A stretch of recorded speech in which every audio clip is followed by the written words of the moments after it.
On our newscast tonight, the Asian continent's biggest sporting event gets underway in Korea's western port city of Incheon, where more than 10,000 athletes will compete in the two-week-long celebration.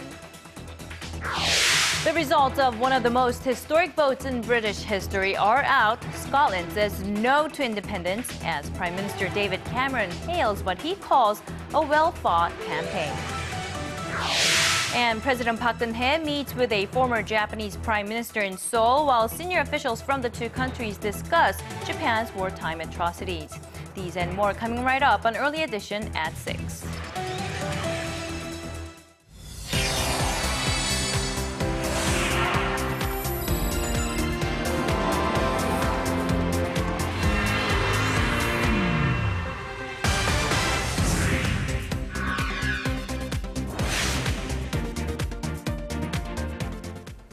Hello and welcome to Early Edition at 6. It's Friday, September 19th, here in Korea, live from Seoul. I'm Laah Hyun-kyung. And I'm Daniel Choy. Thank you for joining us. We begin with one of the most historic votes in British history. The voters have spoken, and Scotland will keep its centuries-long ties with the United Kingdom. And for details, we connect live with Mr. Nick Assinder, political editor for the International Business Times in the UK. Thank you for joining us, Nick. My pleasure. All right, so what's the general atmosphere like in Britain? It's been about 3 to 4 hours since the results came out. Yes, indeed, and people are beginning to wake up now and see the full extent of what's happened. And I think the first reaction is generally one of relief, particularly if you look at things like the markets and business, and obviously the Westminster political parties. They're all relieved that the union remains intact. And I think generally the British people probably are quite relieved that this huge historic severance that was hanging over them has been averted. A continuation, yet a new beginning in some sense. And the British Prime Minister David Cameron addressed the people shortly after the results were confirmed. What were some of the noticeable points in his message? Well, a couple of things, actually, and one of them hugely significant for the rest of the country beyond Scotland. On Scotland, though, he promised that he would live up to the pledge he and all the other Westminster leaders had made during the campaign to give more power to the Scottish Parliament over taxation, spending and welfare. This was seen as a concession to the Scots to persuade them that they could have the best of both worlds. They could stay in the Union and still have much more power. He's now got to live up to that and deliver. But because that then unbalanced the relationship between Scotland and the rest of the UK, he's had to go further and suggest that there will be more powers to the other nations and regions of the UK as well. So it seems like he has a lot to solve in the near future as well. And economic uncertainty seems to have been at the heart of the Scottish voters who said no to independence. Am I correct? I think that's right. I think one of the central issues that dominated the campaign from day one was the inability of the nationalists to properly answer the question of what currency they would use. The nationalist leader, Alex Salmond, said the pound. Westminster, all three political parties, and even the independent Treasury said, no, you could not, we would not allow you to join a currency union with the UK for all sorts of reasons that would be damaging to both of us. So obviously you could use the pound, but you would not be part of a currency union with the UK. What's your plan B? At which point Alex Salmond didn't have an answer. And I think that was hugely significant. Combined with general nervousness about banks moving out of Scotland, jobs perhaps being lost, investment not going to Scotland in future. I think all those things combined to make it a bit too much of a leap in the dark. Well, Nick, if you look into your crystal ball, could you help us predict the future? Where is Scotland headed to from here on? What issues are at play now that the vote is over? I think as far as Scotland's concerned, the big issue now is to keep the pressure on the Westminster government to ensure they deliver on these pledges of more power, which I don't see they can avoid doing. They have to do it. So I think Scotland has got, as I said before, probably the best of both worlds. There will be some resentment. It's hard to predict how they'll play out. Scotland has to unite itself. It was split. Over 1.5 million voters voted for separation. They lost, but that's a large number of people who will have to now join with the people who voted against and unite again. All right. Thank you very much, Nick, for taking the time to talk to us today. We do appreciate it a lot. And that was Nick Assinder, political editor for the IB Times in the UK. Nick, thanks again. All right, and moving on to another big headline. Here in Korea, the 17th Asian Games is set to kick off here in Korea. It's actually, as we speak, it is taking place, the grand opening ceremony in Korea's western port city of Incheon. Well, this is the biggest sporting event in the region in terms of participating athletes, medals, and sports, in addition to 28 Olympic events. Sports like bowling, sepak takraw, and kabaddi are included. And our Song Ji-sun joins us for more on this Asia's largest sporting event. Good evening, for that matter, Ji-sun. Thank you for being here today. Well, actually, to help you understand, Daniel, understand what kabaddi is, that's a contact sport that has originated from wrestling, and that's a sport in India. And of course, if you haven't got the time to sit in front of your TVs, you can chill because the real show does not begin until a little past 7. Let's take a closer look at what we can see tonight and what the ceremony has for us in store tonight. Now, very much like the 1988 Seoul Summer Games, when it got off to a start with a boy rolling a hoop, the Incheon Asian Games will open with a girl doing the same, and she'll be a 13-year-old gymnast from the host city. Then comes the cultural performances, which artistic director Chang Jin said will not be focused on flaunting national power like it was in the previous Asian Games. And Im Kwon-taek, the film director who is serving as the executive producer of the ASEAN, said the 4 acts of the show center around the theme Asia as One, with the idea of bringing Asia's 4.5 billion people together. Now, just before 8:30 p.m., the delegation from the 45 different countries will make their entrances into the main stadium in the alphabetical order of their country according to the Korean language, Hangul.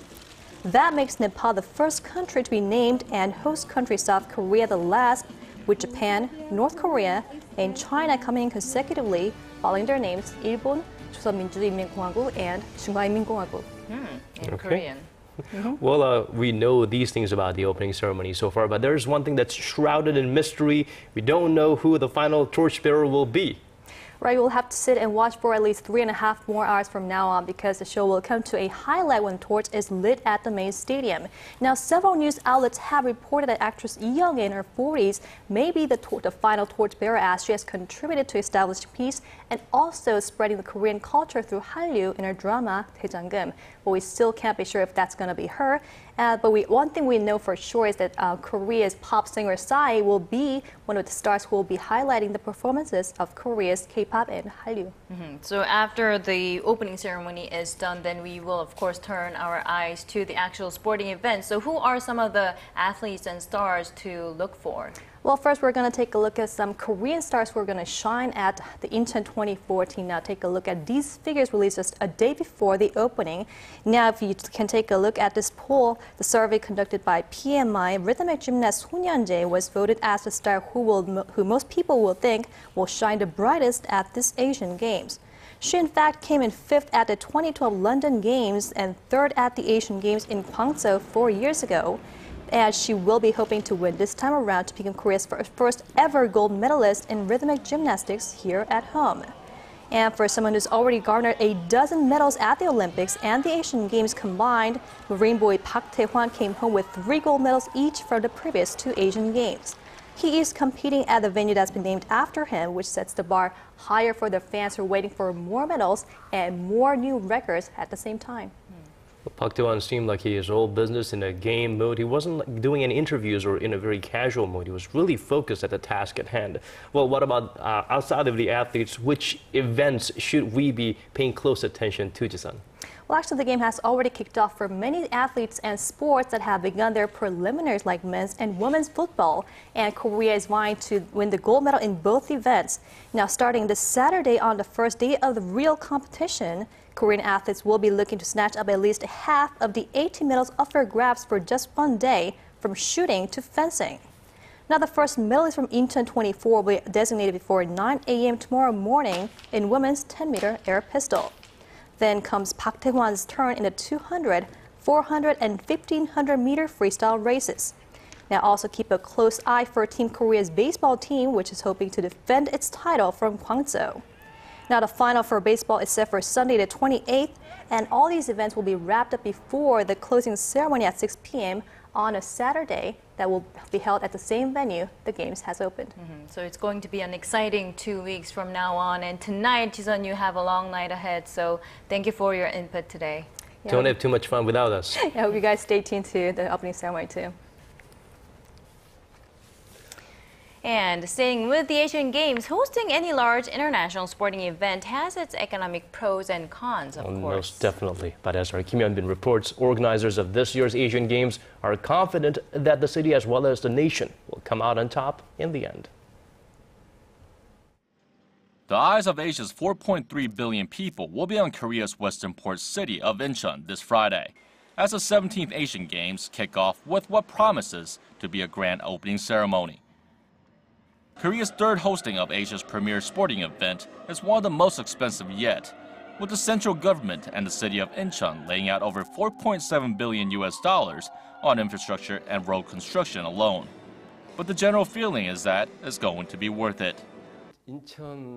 We expect the Games to have a very positive effect on the local economy and the city.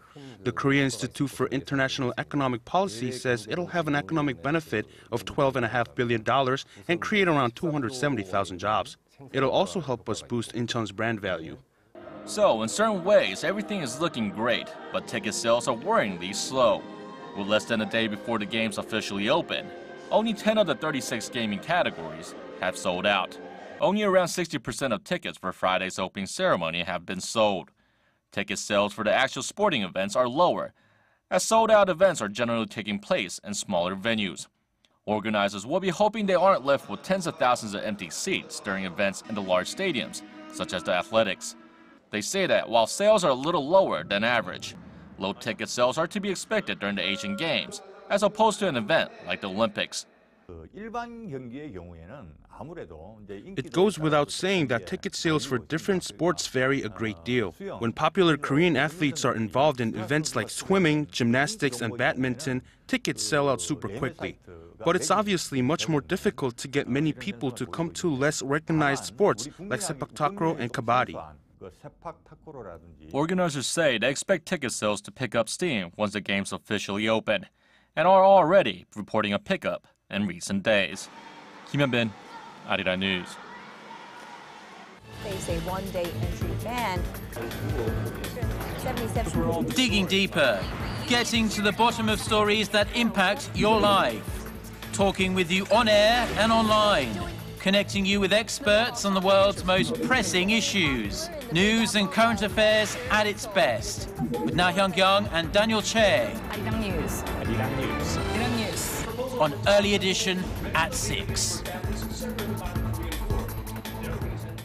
The U.S. continues to carry out a supportive role in fighting off threats from Islamic State militants. This as the extremist group releases another video, this time featuring a British hostage. Park Ji-won has this report. A new video released by Islamic State militants on Thursday shows a British journalist who was captured in Syria in 2012. John Kentley, dressed in orange and apparently under duress, takes aim at the British and U.S. governments.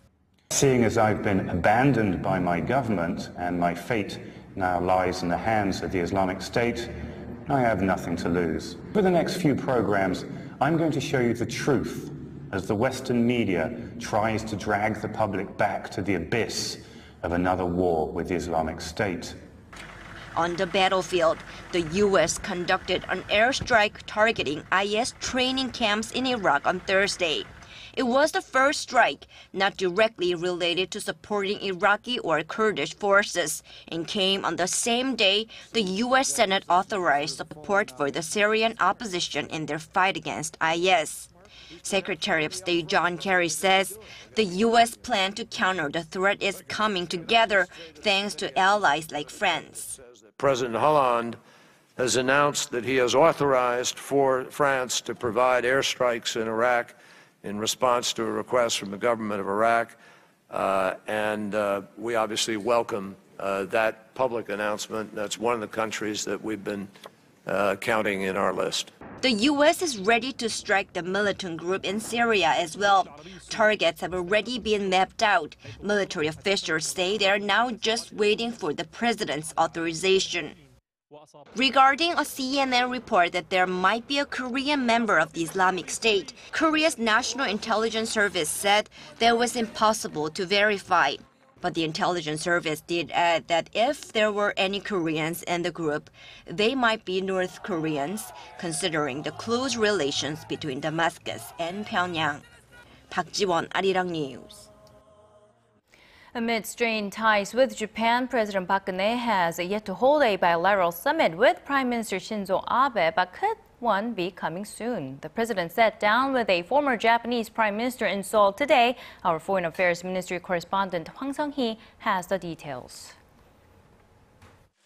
President Park Geun-hye received a personal letter from Japanese Prime Minister Shinzo Abe on Friday amid signs of warming ties between the two neighbors. The message, delivered by former Prime Minister Yoshiro Mori, reportedly conveys the Japanese leader's hopes for a summit with President Park. On the same day in Tokyo, senior officials from the two countries discussed ways to resolve Japan's wartime sexual enslavement of Korean women. The meetings are the latest in Korea's demonstration of flexibility for talks with Japan. Seoul and Tokyo are fine-tuning plans for a strategic dialogue, the first since President Park took office. Vice foreign ministers from the two countries are expected to meet in Tokyo early next month to discuss a wide range of pending issues. Foreign Minister Yoon Byung-se and his Japanese counterpart Fumio Kishida are also looking to meet at the United Nations in New York next week. The string of meetings has fueled speculation about a possible summit between President Park and Prime Minister Abe in November on the sidelines of the APEC summit. The two leaders have not held a bilateral meeting since taking office. But President Park remains adamant that Japan must apologize for its wartime treatment of Korean comfort women before she sits down with her Japanese counterpart. Hwang Sang-hee, Arirang News. In politics, the newly selected interim leader of Korea's embattled main opposition party has a handful of problems to tackle, but eyes are still on Park Young-sun as well as she stays on as the party's floor leader. Here's our National Assembly correspondent Kim Young-gil with more. Moon Hae-sang says he will do everything within his powers to save his faltering party from the grips of turmoil. The five-term lawmaker will be in charge of Korea's main opposition party until it holds a party convention next year to elect a new party chairman. Political analysts say Moon's first order of business will be bringing the different factions from within the party together and then instituting reforms. The veteran lawmaker is also expected to distance himself from the person he's replacing as interim chief, Park Young-sun, who pursued a dramatic reform drive and wanted the party to be more centrist. Moon was tapped for the job because of a management and leadership style he has developed over a 34-year political career. He was able to minimize the damage on the party after its defeat in the 2012 presidential election and served in various governmental posts during the presidencies of Kim Dae-jung and Roh Moo-hyun. There is speculation that Moon's rise as interim chief sets the stage for an agreement on fixing parliamentary schedules to legislate bills. Meanwhile, the ruling Saenuri Party launched a reform committee on Friday. Over the next 6 months, its 10 members will be tasked with coming up with measures to improve the party's image, regain credibility, and make changes to its process for selecting candidates. Kim Young-gil, Arirang News. The chairman of Hyundai Motor Group is defending his company's recent multi-billion-dollar land purchase in Seoul. Chung Mong-gu reportedly explained to investors that he made a judgment call on the deal based on the potential for future growth. Hyundai's $10 billion offer for the 79,000 square meters of land was 3 times higher than the appraised value. The deal created concern among markets about the auto company's priorities. The share price of Hyundai Motors sank more than 9% on Thursday after the bidding results were announced. Hyundai plans to build a global business center on the land in Gangnam, which currently houses the headquarters of the state-run Korea Electric Power Corporation. Korea's LG Electronics has set a Guinness World Record, not for its sales, not for its profits, but rather for the size of a massive billboard installed at Saudi Arabia's King Khalid International Airport. The advertising board, made of 1,800 tons of steel and wood, measures 250 meters wide and 12 meters high, equivalent to 2 football fields, and was made to withstand desert conditions and harsh sandstorms. The company anticipates a wealth effect of roughly $25 million a year from the billboard, as the airport north of the capital, Riyadh, welcomes about 20 million visitors annually. LG is currently advertising its latest G3 smartphone on the space. And one of the biggest pieces of business news today has to do with China's mega e-commerce website, Alibaba. It has finalized its initial public offering at $68 per share, the largest for a U.S.-listed company in history, and also at the top of the expected range of $66 to $68. It will make its debut on the New York Stock Exchange on Friday local time under the ticker symbol BABA. The company has raised nearly $22 billion with that price, and it places the firm's market value at $168 billion, marking it rank in the top 40 firms globally, according to S&P Capital IQ. From K-pop and Korean movies to Korean food, the cultural reach of the nation is definitely extending. And the latest items joining the race are Korean TV programs, which are apparently finding a new home in the U.S. Connie Kim explains. The influence of the Korean wave has established itself in the Asian market. Now, remakes of Korean dramas and variety shows are set to set sail across the Pacific into the North American market. The love story between a top actress and an alien who landed on Earth hundreds of years ago was a mega hit in Korea. Now ABC in the US has decided to make its own version. Older celebrities traveling around the world. That's the idea behind the Korean variety program that's now been picked up in the United States. This romantic fantasy, where the main character can travel 20 years back in time for a total of 9 times, will also be remade in the US. The production company behind the two shows, CJ E&M, says American buyers are interested in the subject matters of Korean programs. American dramas go multiple seasons, so U.S. buyers decide to buy the program depending on how well it can be expanded into a series. In the case of 9, the main character travels through time 9 different times. The U.S. producers are working on giving that angle a twist. Another Korean program, Good Doctor, will get an American twist. The drama, which centers around a genius surgeon with Asperger's syndrome, has been picked up by American broadcaster CBS. Overcoming disabilities is a topic that appeals to viewers, and the bits of romance in the plot probably grabbed the attention in the US. Korean programs are the hot new thing in the US, according to Drama Fever, a video streaming website.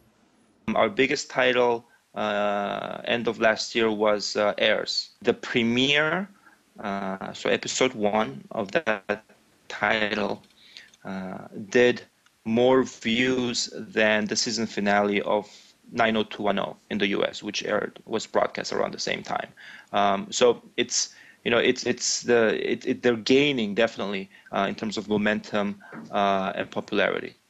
The timing for entering the U.S. market seems just about right, given the success that remakes of Latin American drama, telenovelas, and European dramas already enjoy. Korean producers are now hoping these remakes can be another boost to the Korean wave. Connie Kim, Arirang News.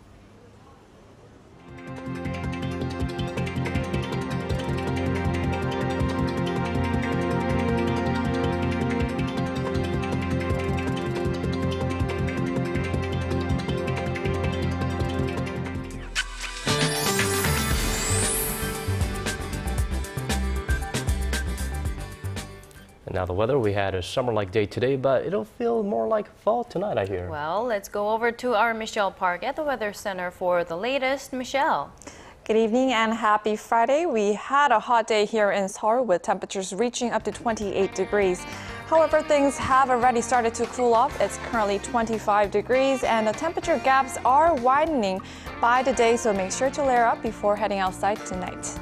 Now tomorrow we can expect another clear day all across the nation except on Jeju Island, where rain will continue throughout the morning. And speaking of rain, we can expect nationwide precipitation on Wednesday due to the indirect effects of Typhoon Fangwon, which is heading towards Japan. Now, as for the weather conditions in Incheon, where the opening ceremony of the Asian Games is now underway, things are looking great with clear skies and a cool, steady breeze and temperatures of 24 degrees. Now going over to our temperature readings for tomorrow. So we'll start off the Saturday morning at 15 degrees before reaching up to 29 in the afternoon. Meanwhile, the southern cities such as Daegu and Busan will see the highs of 28 and 26 degrees. Now moving over to other regions, Jeju Island peaks just at 25, while Dokdo drops down to 24, while Mangkungang is slightly lower at 23. Well, that's all for now. I'm Michelle Park, and back to you guys. Thank you for that, Michelle. And that brings us to the end of our newscast. Thank you for staying with us. To our viewers in different time zones, have a wonderful day. This has been Daniel Choy. And I'm Laah Hyun-kyung, wishing our viewers a great weekend. Daniel and I will be back on Monday.